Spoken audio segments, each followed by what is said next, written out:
It is skinny time, and we start with the return of ABC's The Bachelorette. JoJo and the guys, they took a week off because of the NBA Finals. Yes, but last night they were back with a vengeance, and that means our senior Bachelorette analyst, Jack Sheehan, is also here to take on what had happened last night. Thank you for the slow clap. Yeah, I appreciate that. You're welcome. You know, when we left this drama off, we were involved in it. There was a 2-on-1 date going on. Yeah. It was Ocho Cinco, Bad Chad Johnson, JoJo, and Alex. Now, 2-on-1 dates usually create these extreme pictures. Remember Cupcake on the cliffs of Moher in Ireland. We had Olivia on the stormy beach. Oh, Thankfully, yes. she was left behind there. Then there was Chad in the woods of Pennsylvania. Not happy. Roll that beautiful Bachelorette footage. It's over there. There it is. This was the date.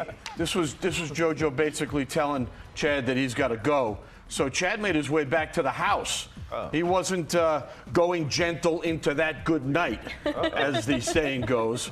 So anyway, one thing leads to another. One last confrontation with the boys. Eventually, I would even gather to say thankfully, it's pretty much played out.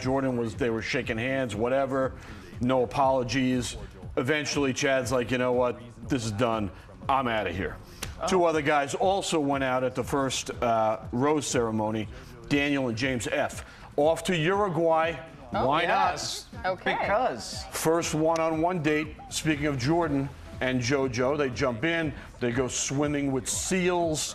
This is all going very well. Customary yacht trip. I want to go swimming with seals. Yeah. Well, Uruguay is still there. I want to meet Seal. Righto. Crazy. Remember that one? They're having dinner. They're talking about Jordan's past. He says, you know what? I'm no cheater.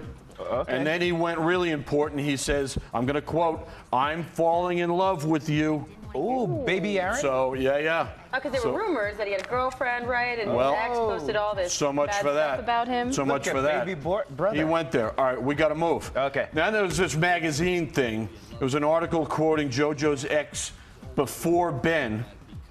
This guy claims, whose name was also Chad, he's claiming that she was doing shows just for the publicity. JoJo's all fired up. She thinks, you know what, we got to nip this thing right in the bud. She goes over to after crying, she goes over to the guy's suite. She explains the whole thing. They're like, you know what, whatever, we're moving on. All right, all's well. The second one-on-one date of the show with our boy, Robbie. He's the analyst pick to go the whole 9 yards. It went really, really well, especially when you're stripping off on the rocks. That'll help. They're jumping in. Yeah. Taking a plunge.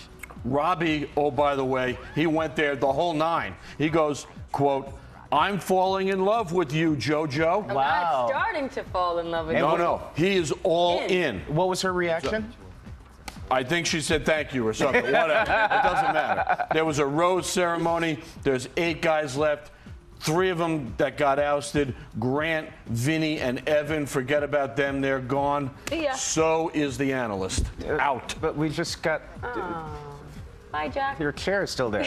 All right, let's move on next to the place where everybody knows your name. And they're always glad you came? Yes, they are. So, ranked as one of the greatest television shows of all time, Cheers is now set to make its official debut on the stage. Cheers, live on stage, will be a comedy, of course, based on some of the most memorable moments from the show's first season, like this one. Norman, doesn't your wife ever complain that you never spend any time with her? Would you? Well, what I can't. Well, Eric Forrest Jackson, the writer who adapted the show for the stage, binge-watched all 22 episodes of the first season 9 times to create his final script. The stage version debuts in September. Where else but Boston, of course. Then it embarks on a national tour. Okay. In other 80s sitcom revival news, there's a culinary tribute to the Golden Girls. This is awesome. The Golden Girls themed restaurant set to open in Uptown Manhattan. Michael LaHue plans to open Woo La Hoo Cafe to honor the late Rue McClanahan, his close friend who played Blanche Devereaux, of course. The restaurant will be decorated with some of the actress's memorabilia as well. Thank you for being a friend.